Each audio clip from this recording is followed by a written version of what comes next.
Hello à tous, j'espère que vous allez bien. On se retrouve aujourd'hui pour une vidéo quand même assez spéciale puisque je crois qu'elle dépeint un petit peu le cœur même de cette page et donc du concept même d'espace psycho, puisqu'aujourd'hui on va parler de comment faire s'épanouir sa relation avec soi-même.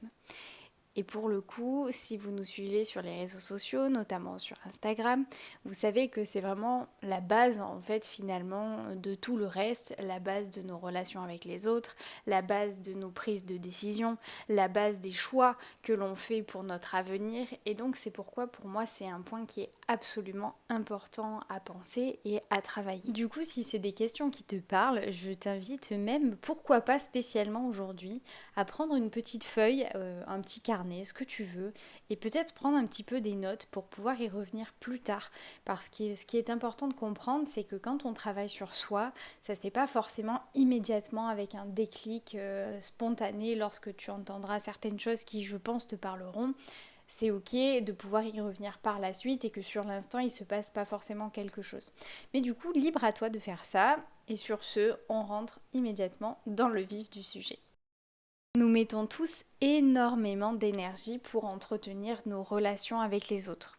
Nos relations amicales, nos relations familiales, nos relations de couple, même quand parfois on se rend compte que ces relations ne marchent plus très bien ou qu'on ne sait pas tout à fait quoi en faire, on a tous, en tout cas une grande partie d'entre nous, ont tendance à vraiment s'investir, à dépenser énormément de temps, d'efforts, d'énergie pour essayer de recoller un peu les morceaux ou en tout cas d'entretenir ces relations qui peut-être au fond finalement ne nous apportent plus. Mais est-ce qu'on fait vraiment ça avec notre relation avec nous-mêmes ? Eh bien, je pense que vous serez d'accord avec moi pour dire que bien souvent, mettre autant de temps et d'énergie dans nos relations avec les autres, ça se passe souvent au détriment de notre propre relation avec nous-mêmes. Je pense que nous pouvons absolument tous visualiser dans notre tête cette personne, qui peut-être est toi-même d'ailleurs, mais cette personne qui est extrêmement empathique, extrêmement soutenante, qui veille énormément aux besoins des autres et qui finalement fait toujours passer les besoins, les envies, les désirs des autres avant les siens. Je pense qu'on connaît tous cette personne qui, au fil des années, s'est épuisée à vouloir justement tenir cette position parce que finalement, cette personne s'est oubliée. Et ça, peut-être que justement, quand tu y réfléchis, ça te parle à toi.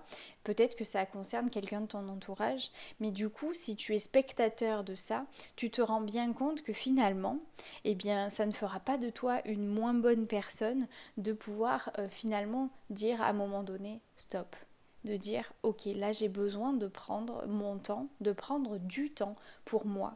Et finalement, avoir finalement le courage de tenir cette posture-là, parce que c'est quelque chose qui est aussi très marqué dans notre société. On nous demande d'être là pour les autres, on nous demande d'accompagner les autres, on nous demande de faire preuve de soutien quand quelqu'un, quand un autre proche par exemple, va pas bien. Il y a vraiment ce truc, c'est associé au fait d'être une bonne personne, que de donner de sa personne pour l'autre. Et pourtant, la base de nos relations avec les autres, ça reste la base de notre relation avec nous-mêmes. Et si on est épuisé, si on est psychiquement indisponible à tel point on a donné, et bien à un moment donné, même si on a envie de donner, et bien on ne pourra plus recevoir. Et on ne pourra plus recevoir parce qu'on sera dans une phase qui sera tellement difficile, une phase où on sera tellement épuisé qu'on ne pourra plus être là pour les autres, même si ce n'est pas ce qu'on veut. Donc si tu te trouves dans ce type de posture, si ça te parle quoi qu'il en soit et que tu te dis que tu n'as pas envie peut-être d'avoir ce genre de posture, eh bien je t'invite clairement à continuer cette vidéo et à essayer de pas à pas pouvoir faire le point sur comment est-ce que tu peux justement changer un petit peu ce cercle, ce schéma-là et comment tu vas pouvoir prendre du temps pour nourrir, pour faire s'épanouir ta relation avec toi-même. Et je te promets que si tu fais ce travail-là, tu verras d'énormes effets sur tes relations avec les autres. Pour faire un véritable travail de compréhension qui va mener au changement, il est pour moi indispensable de repenser un petit peu, de faire le point sur ce qui s'est passé jusqu'à aujourd'hui. Donc, je vais te poser quelques questions. Tu seras libre justement de les noter si tu en as envie ou simplement d'y répondre comme ça au fur et à mesure que tu les entendras. Mais c'est important à mon sens de pouvoir faire le point avant de se dire ok, qu'est-ce que je change? Pour te faciliter la tâche, je t'ai créé un petit document synthétisant justement ces différentes étapes et ces questionnements que tu peux télécharger directement dans la barre de description. C'est tout à fait gratuit, mais il me semble que c'est plus simple pour pouvoir t'accompagner à avancer sur ce cheminement-là. Du coup, première question peut être, est-ce que par le passé, tu as fait des choses ou tu as pris des décisions qui étaient vraiment pour toi? Quand je parle de choix et de décision, je veux dire des grands choix de vie, comme par exemple le métier que tu as choisi. Est-ce que tu as choisi le métier que tu fais parce que c'était quelque chose qui te plaisait à toi, ou est-ce que c'était pour répondre à une sorte d'attente, d'injonction ou de désir par exemple de tes parents? Ça peut être un exemple. Du coup, commence d'abord par réfléchir à ça. Est-ce que les grandes lignes de ta vie sont constituées de choix qui t'appartiennent vraiment? Est-ce que du coup, tu as fait des choses que tu aimais? Ça peut être pareil dans l'univers du travail, mais pas que. Ça peut être par exemple dans le sport, ça peut être dans certaines activités. Est-ce que ce sont des choses vraiment que tu aimais? Ensuite, rappelle-toi, lorsque tu étais plus jeune, que ce soit enfant, ado ou jeune adulte, quand tu veux, quelles sont les choses qui t'apportaient de la joie?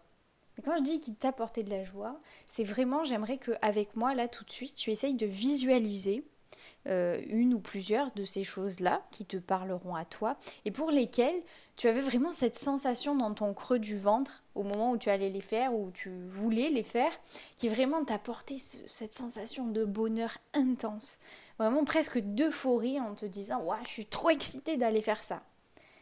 Donc ça, c'est vraiment important que tu te reconnectes à ce sentiment-là et que tu te souviennes quelles étaient ces choses-là. Et ensuite, on viendra par la suite en reparler. Donc garde ça en tête. Et j'ai une dernière question qui me semble importante pour faire le point. C'est, as-tu des regrets? Et là, à nouveau, ça peut concerner tous les domaines de ta vie. Mais c'est important que tu identifies dans quel domaine est-ce que tu as peut-être des regrets et quels sont-ils? Il y a fort à parier que si tu arrives à identifier des regrets par rapport à des choses que soit tu as faites et que tu n'aurais pas aimé faire, ou l'inverse, des choses que tu n'as pas faites et que tu aurais voulu faire, ça témoigne très souvent du fait de ne pas avoir écouté son intuition et de s'être laissé influencer par quelque chose de l'environnement. Donc ça peut être quelqu'un, ça peut être une situation, ça peut être tes peurs aussi. Donc c'est important d'avoir ça clairement en tête parce que ça va être les bases de ce que tu vas pouvoir mettre en place par la suite. Du coup, maintenant que tu as fait ce point, cette petite rétrospective, et d'ailleurs libre à toi de pouvoir ajouter des réflexions, des questionnements, de vraiment prendre le temps de faire ce point. Moi, je te propose ces éléments pour la vidéo qui me semble intéressant de penser, on va dire en priorité, mais évidemment libre à toi de faire un travail beaucoup plus poussé. Mais du coup, une fois que tu as fait cette première étape, on se retrouve à l'instant présent. Et aujourd'hui, qu'en est-il? Du coup, j'aimerais que tu répondes à ces mêmes questions, mais au présent. C'est-à-dire, qu'est-ce que tu fais? Quelles décisions tu prends chaque jour pour toi? Et quand je dis pour toi, c'est pour ton plaisir, c'est pour ton bien-être, c'est pour ta santé. Qu'est-ce que tu fais qui t'apporte justement quelque chose de bénéfique au quotidien? Est-ce que tu fais des choses que tu aimes chaque jour? Ça peut être un hobby, ça peut être une activité, ça peut être un temps pour soi, ça peut être ce que tu manges, ça peut être ce que tu veux. Et donc dans la même lancée, quelles sont les choses qui t'apportent aujourd'hui de la joie? Et là, tu vas pouvoir déjà avoir un point de comparaison avec les questions auxquelles tu as répondu jusqu'à maintenant, puisque est-ce que les choses qui t'apportaient de la joie auparavant sont les mêmes qui t'apportent de la joie aujourd'hui? Est-ce que les choses qui t'apportaient de la joie avant sont des choses que tu ne fais plus aujourd'hui par manque de temps, par peut-être mise à un second plan ou peu importe les raisons, mais est-ce que finalement tu n'aurais pas intérêt à te reconnecter à ces choses-là? Est-ce que finalement il y avait plus de choses dans tes réponses sur ce que tu aimais, sur les choses qui t'apportaient de la joie avant qu'aujourd'hui? Est-ce que peut-être c'est pareil? Est-ce que peut-être c'est l'inverse? Bon, bah déjà, tu vas avoir une idée dans les grandes lignes par rapport aux choses qui vraiment t'apportent du bonheur, t'apportent de la joie, les choses qui viennent nourrir ta relation avec toi-même, parce que c'est ça en fait. C'est ça qui nourrit ta relation avec toi-même. C'est les choses qui t'apportent du bonheur à toi. Parce qu'on passe notre vie à essayer de faire en sorte de rendre l'autre heureux.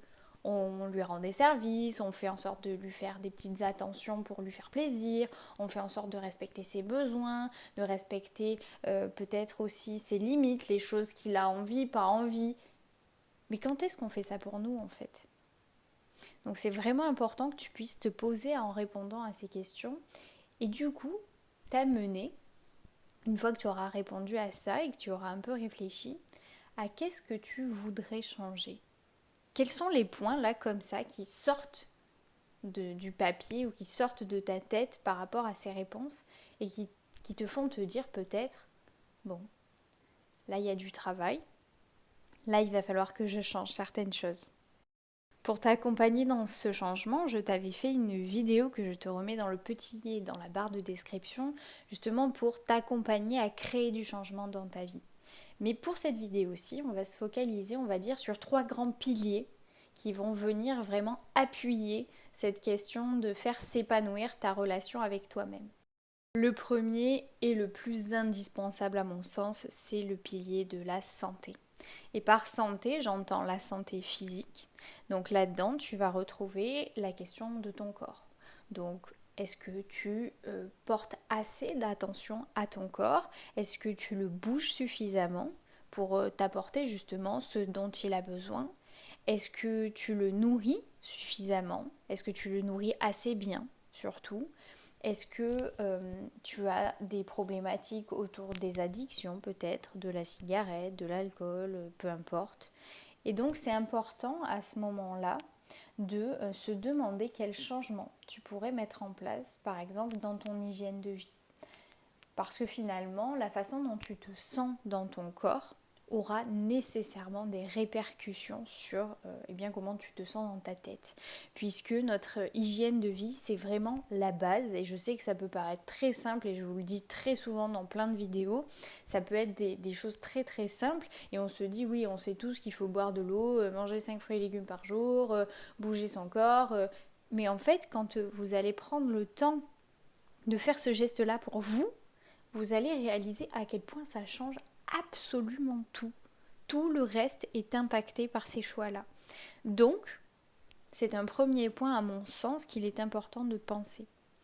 Ensuite, un deuxième point qui concerne la santé, ça va être la santé psychique. Donc, tout ce qu'on appelle la santé mentale. Alors évidemment, dans ce domaine-là, il y a énormément de choses que tu peux travailler, du côté par exemple de la confiance en soi, du côté de l'estime de soi, du côté de la façon dont tu appréhendes ton corps, dont tu appréhendes les relations avec les autres. Bref, tu l'as compris, il peut y avoir beaucoup de choses à travailler qui seront très spécifiques aussi à chacun et à l'histoire de chacun. Donc évidemment, tu es libre de pouvoir consulter peut-être un psychologue pour t'accompagner là-dedans ou simplement faire un travail avec toi-même, avec d'autres professionnels, enfin, comme tu le sens, il n'y a pas de règle par rapport à ça. Mais du coup, pour cette vidéo, je vais juste te proposer 2 axes sur lesquels tu peux, il me semble, commencer par travailler. Et le premier, ça va être de redéfinir tes valeurs. Quelles sont tes valeurs dans la vie? Quelles sont les choses qui sont vraiment importantes pour toi et sur lesquelles tu ne devrais pas, ou en tout cas tu n'aimerais pas faire de concessions? Ça peut être des valeurs familiales, des valeurs personnelles, des valeurs en lien avec ta vision de la vie, enfin peu importe, vraiment des choses qui t'appartiennent à toi et qui sont très personnelles. Donc vraiment pense à ça et une fois que tu auras déterminé ces valeurs-là, demande-toi si tes actions dans la vie, donc tout ce que tu entreprends, est aligné avec ces valeurs-là. Est-ce qu'elles sont alignées avec ces valeurs-là? Est-ce que tu arrives à te dire non, je ne fais pas de concessions sur les choses importantes pour moi? Et quand je dis pas de concession, je ne parle pas de faire des efforts, par exemple pour un partenaire ou une partenaire. Je parle vraiment dans les grandes lignes, il y a des trucs qui, si on sait que ça va être changé, si on sait qu'on va devoir les abandonner, on va pas être bien dans nos vies. Et ça veut dire que ce sont des choses sur lesquelles on ne peut pas s'autoriser à faire de concessions.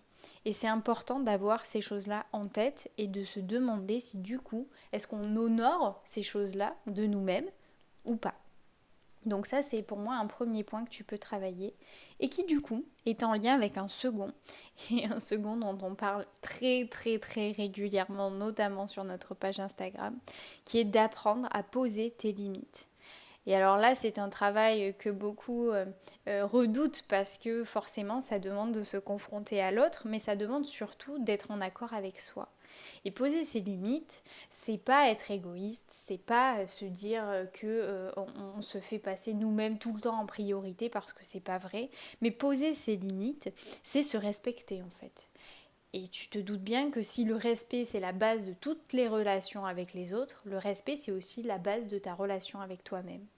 Et ça, ce respect-là, c'est très souvent ce qui pêche dans les relations à soi. On respecte l'autre bien plus que ce qu'on nous respecte soi-même.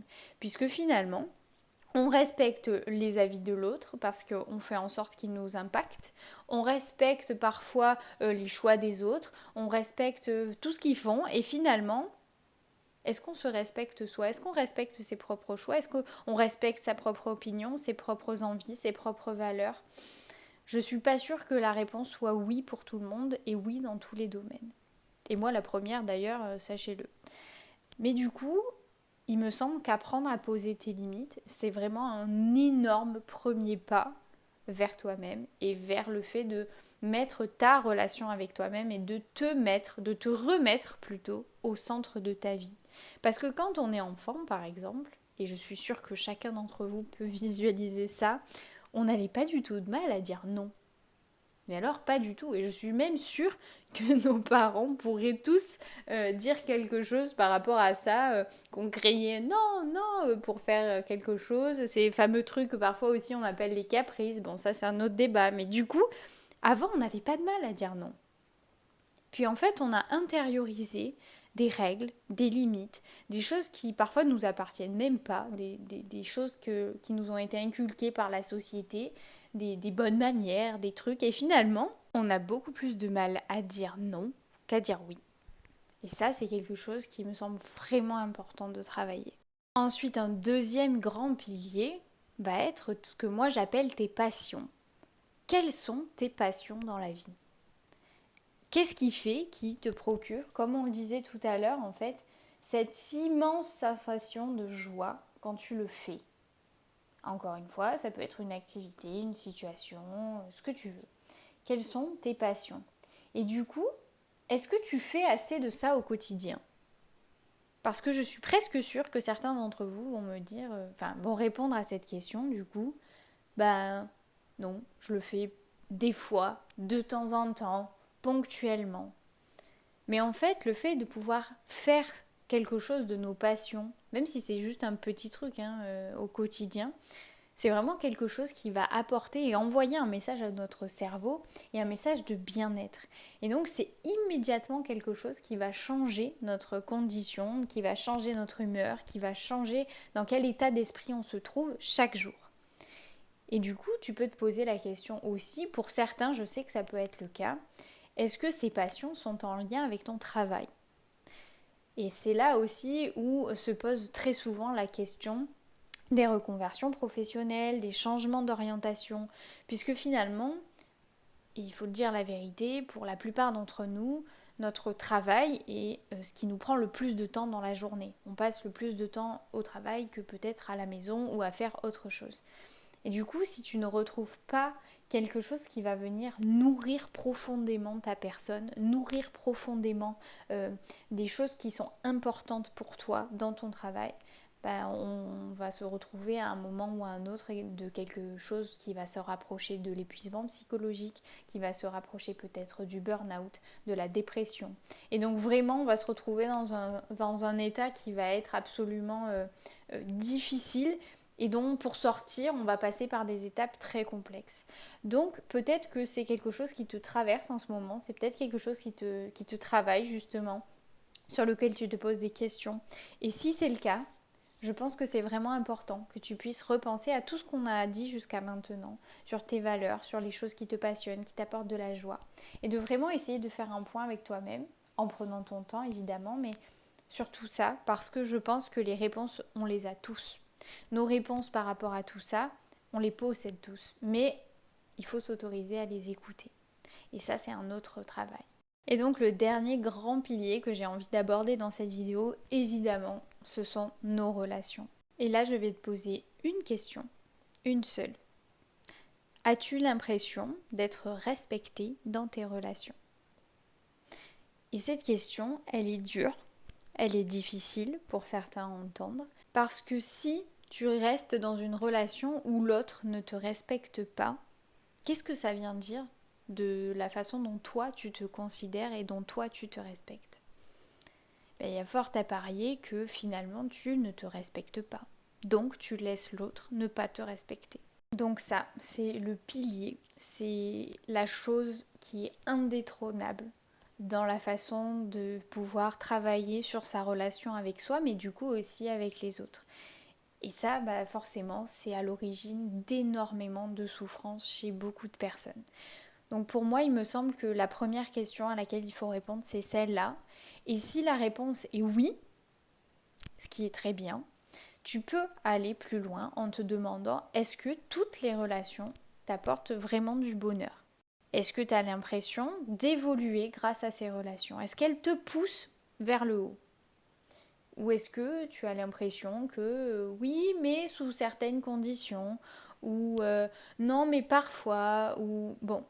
Or, rappelons-le, être dans une relation saine, c'est être dans une relation avec quelqu'un avec qui tu peux te montrer vulnérable, sans avoir peur d'être jugé. C'est être avec quelqu'un qui va respecter tes limites, même si elles sont différentes des siennes. C'est être avec quelqu'un qui va t'encourager à grandir, à t'épanouir et qui va être à tes côtés pour tout ça. Dans ce qui est les périodes les plus compliquées que dans les bonnes périodes. C'est être avec quelqu'un avec qui tu peux parler de tout, en toute honnêteté. Et c'est surtout être avec quelqu'un avec qui tu peux être 100% toi-même. Sans masque, sans artifice, sans en faire trop. Tu peux juste être toi, authentiquement toi. Et du coup, ça, c'est un besoin qui doit être partagé par les deux personnes de cette relation. Et c'est pourquoi, si tu travailles sur tes relations et sur la façon dont tu laisses l'autre t'impacter, on va dire, donc justement, est-ce que c'est entre guillemets négativement ou au contraire positivement, est-ce que ça te pousse en avant? Ça en dit quelque chose sur ta relation avec toi-même. Est-ce que tu as besoin de la validation de l'autre pour pouvoir faire les choses? Est-ce que tu as besoin que ce soit l'autre qui prenne des décisions à ta place? Ou est-ce qu'au contraire, tu arrives à pouvoir avoir tes propres réflexions, tes propres choix, prendre tes propres décisions, mais il y a vraiment quelque chose de la relation à l'autre qui vient nourrir tout ça. Et elle est là la grande différence. C'est que l'autre, il peut être quelque chose d'incroyable dans notre développement personnel, et c'est très bien, mais il ne faut pas que ce soit au détriment de l'autre.